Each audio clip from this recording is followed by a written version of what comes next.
Ora, boa noite.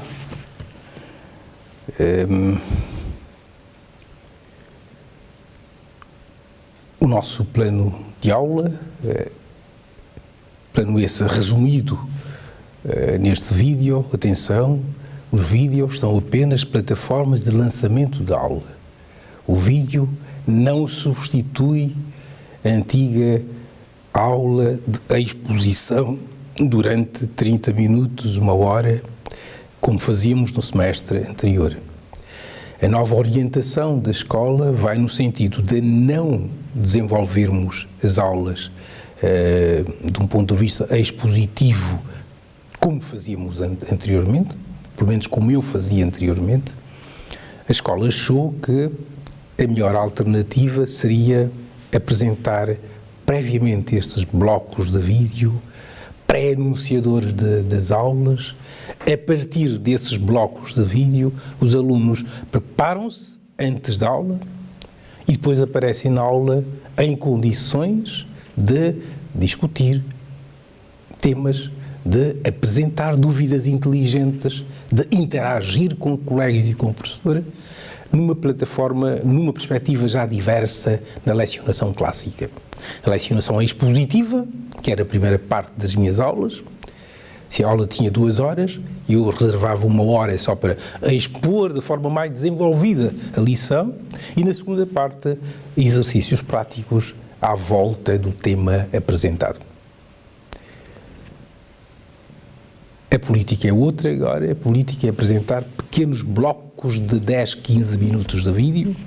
Os alunos têm acesso a esses blocos de vídeo antes das aulas, vão aos manuais, vão à literatura indicada, preparam-se devidamente e aparecem na aula em condições de aprender algo mais do que tinha aprendido antes, a partir das leituras várias que foram encomendadas. Bom, hoje, nos próximos minutos, vamos nos concentrar num resumo atinente a 2 princípios. Ainda estamos a estudar os princípios capitais da atividade administrativa, princípios fundamentais da ação administrativa. O princípio que ficou pendente na aula anterior e que tinha a ver com a separação de poderes, não se esqueçam, é o da desconcentração administrativa. Falamos da descentralização administrativa. É importante que distingam o que é descentralização do que é desconcentração. O exemplo por nós dado na aula anterior apontava para a autarquia local como um exemplo de descentralização administrativa. Pensemos em Beja, com a sua Câmara Municipal, o seu Executivo Municipal, com a Assembleia Municipal, com o Presidente da Câmara Municipal. A nível das freguesias, a Assembleia de Freguesia e a Junta de Freguesia e o Presidente da Junta de Freguesia são expressões das mais genuínas da descentralização administrativa. Quer dizer que o Presidente da Câmara de Beja, a Câmara Municipal de Beja, a Assembleia Municipal de Beja não são meras antenas de Lisboa, do poder central, do governo. Há uma autonomia, uma grande autonomia administrativa.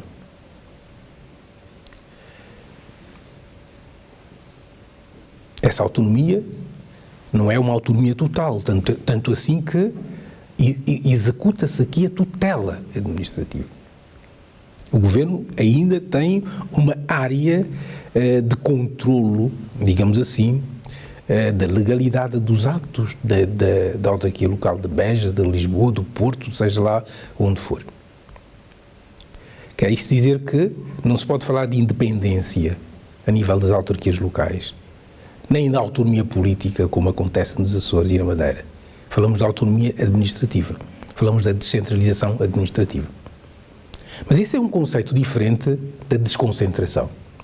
A desconcentração administrativa é outra coisa. Nem sequer chega a ser descentralização. Porquê? Porque ainda há um vínculo de superioridade hierárquica a ligar o órgão deslocalizado ao órgão central. Pensemos no exemplo do Ministro da Saúde. Havendo um diretor regional da saúde, por exemplo, uma direção regional da saúde, é claro que a direção regional de saúde de Beja, ou do Alentejo, se houver, está na dependência hierárquica do Ministro da Saúde. O que não se passa com o Presidente da Câmara Municipal de Beja, face a qualquer Ministro da tutela em Lisboa. Quer isso dizer que não há sequer descentralização administrativa na relação que existe entre a Direção Regional de Saúde de Beja, ou do Alentejo, do Baixo Alentejo, não sei como é que está dividida essa área. O que importa é que a Direção Regional de Saúde não tem autonomia administrativa, não tem a autonomia administrativa que o Presidente da Câmara Municipal de Beja tem. É apenas um órgão desconcentrado da administração central. Por uma questão de eficiência, da eficácia da ação do Ministério da Saúde, resolveu-se criar um núcleo deslocalizado e sediado em Beja para se ocupar das questões da administração da saúde em toda esta região. Em vez de ser o Ministério a relacionar-se diretamente com os problemas e a resolvê-los, o Ministério cria um órgão, nomeia o titular desse órgão, deslocaliza-o para Beja e dá-lhe a incumbência de resolver esses problemas que, de outra forma, teriam de ser resolvidos pelo Ministério da Educação de um ponto de vista central ou centralizado. O 267, número 2 da Constituição, positiva esse princípio da desconcentração, que se traduz, repito, na afetação de atribuições de uma pessoa coletiva a vários órgãos. O exemplo que nós demos é um exemplo clarificador. A desconcentração administrativa pode ser horizontal e pode ser vertical. Pode ser absoluta e pode ser relativa. Pode ser originária e pode ser derivada. Quando é que ela é absoluta? Quando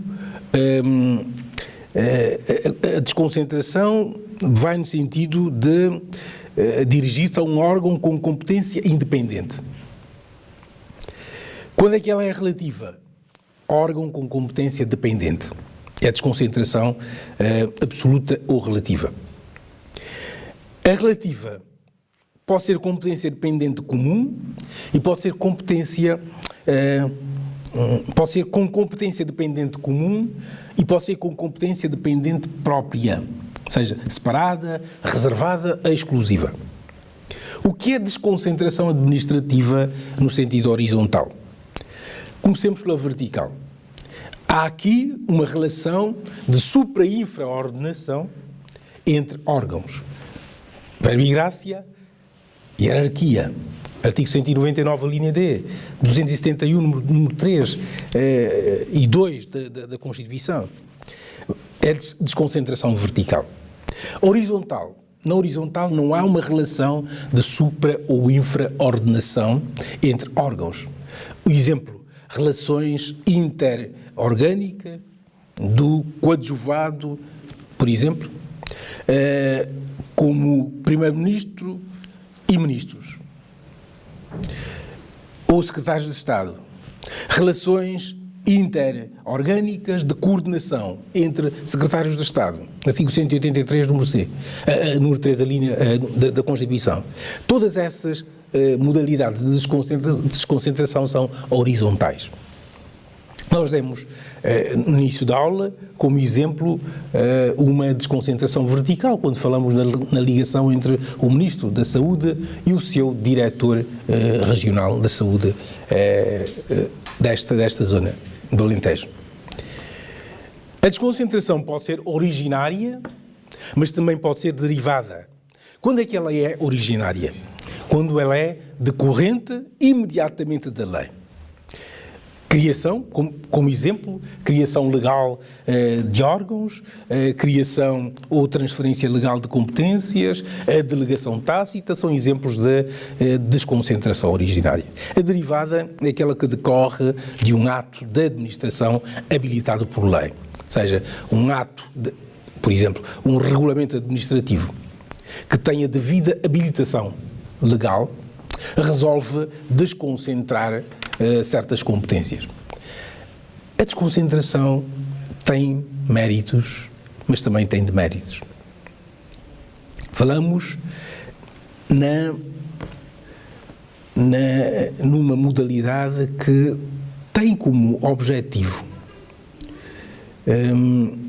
garantir que a administração funcione e funcione eficazmente e eficientemente. Como já vimos na aula anterior, através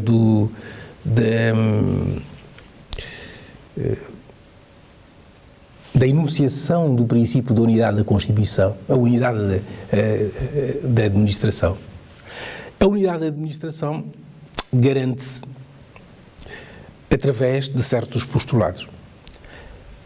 Postulados esses que não se incompatibilizam, não têm de se incompatibilizar com a desconcentração de poderes.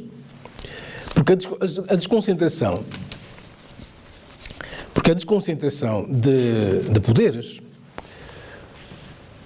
pode ser até um elemento potenciador, melhorador da unidade administrativa. Quais são os méritos que nós podemos identificar na desconcentração administrativa? Proximidade em relação aos problemas concretos. O Diretor Regional da Saúde aqui vive mais de perto e está em melhores condições para atacar e resolver em tempo útil os problemas do que o Ministro da Saúde ou o Diretor-Geral da Saúde sediado em Lisboa. Há limites ao poder público por força da sua dispersão por várias pessoas coletivas, é verdade, e é um dos méritos, e há também o potencial da especialização administrativa. A centralização tem, contudo, deméritos. Um dos deméritos tem a ver com a atomização de centros de decisão, com a atomização de patrimónios autónomos, com a multiplicação do número de servidores públicos, o que pode levar a um risco de ineficiência e descontrolo. Cria-se, à partida, a eficácia e eficiência administrativas, mas se exagerar na desconcentração e também na descentralização administrativa, o resultado pode ser o oposto, uma ineficiência total da administração pública. Há, portanto, que impor instrumentos preventivos e instrumentos corretivos. Na descentralização encontramos na tutela e na superintendência modalidades capazes de corrigir exageros da descentralização. A tutela impõe o quê? Controlo, por exemplo, da legalidade do ato ou do mérito do ato.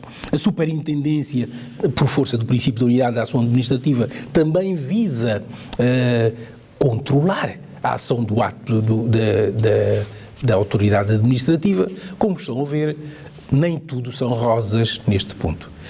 Temos de considerar que a justa medida é um dos critérios importantes na equacionação do problema que aqui foi levantado, que é o princípio da desconcentração administrativa.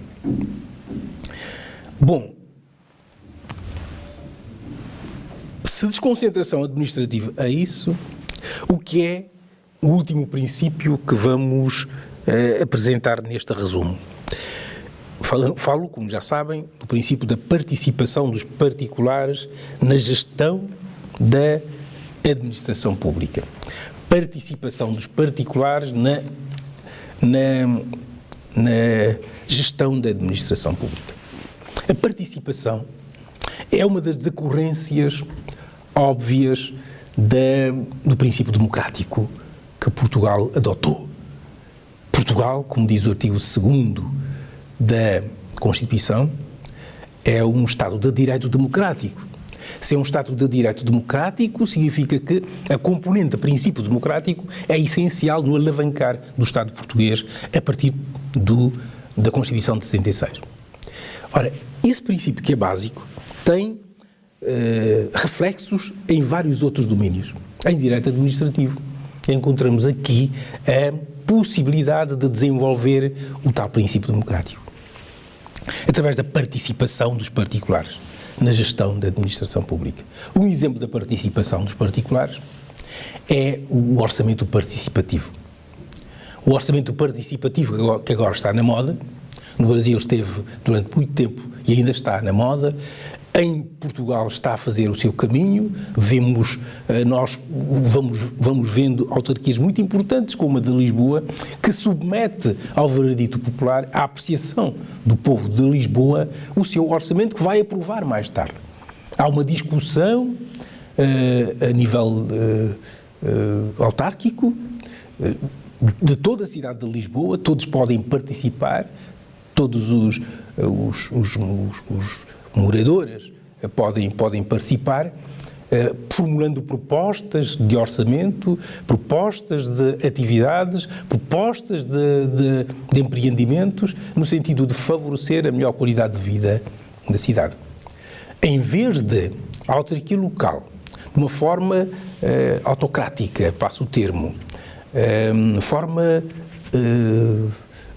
absolutamente mergulhada em si, promova a discussão dos tópicos que vão introduzir-se no orçamento anual da Câmara. Aprovar pelos órgãos próprios, o que faz é avançar com uma espécie de anteprojeto aberto ao enriquecimento dos munícipes, avançando com propostas corretivas, avançando com propostas inovatórias de introdução de projetos, etc. Tudo isso é considerado no fim. E esse projeto e esse orçamento no fim revê-se nos anseios do povo de Lisboa que participou na sua confecção. Isto é uma expressão clara do princípio aqui enunciado, que é o princípio da participação dos particulares na gestão da administração pública. Veremos a seguir, em sede de discussão, em sede de debate para resolver dúvidas e em sede de casos práticos, teremos pelo menos um caso prático sobre a aula de hoje, veremos, dizia eu, como é que a matéria de hoje foi absorvida. Façamos um intervalo de 2 ou 3 minutos e depois retomamos a nossa aula numa perspectiva já mais interativa, que ultrapassa o acanhado tempo reservado para este resumo, que é um resumo de lançamento apenas, ou de pré-lançamento apenas da aula. Muito obrigado e até já.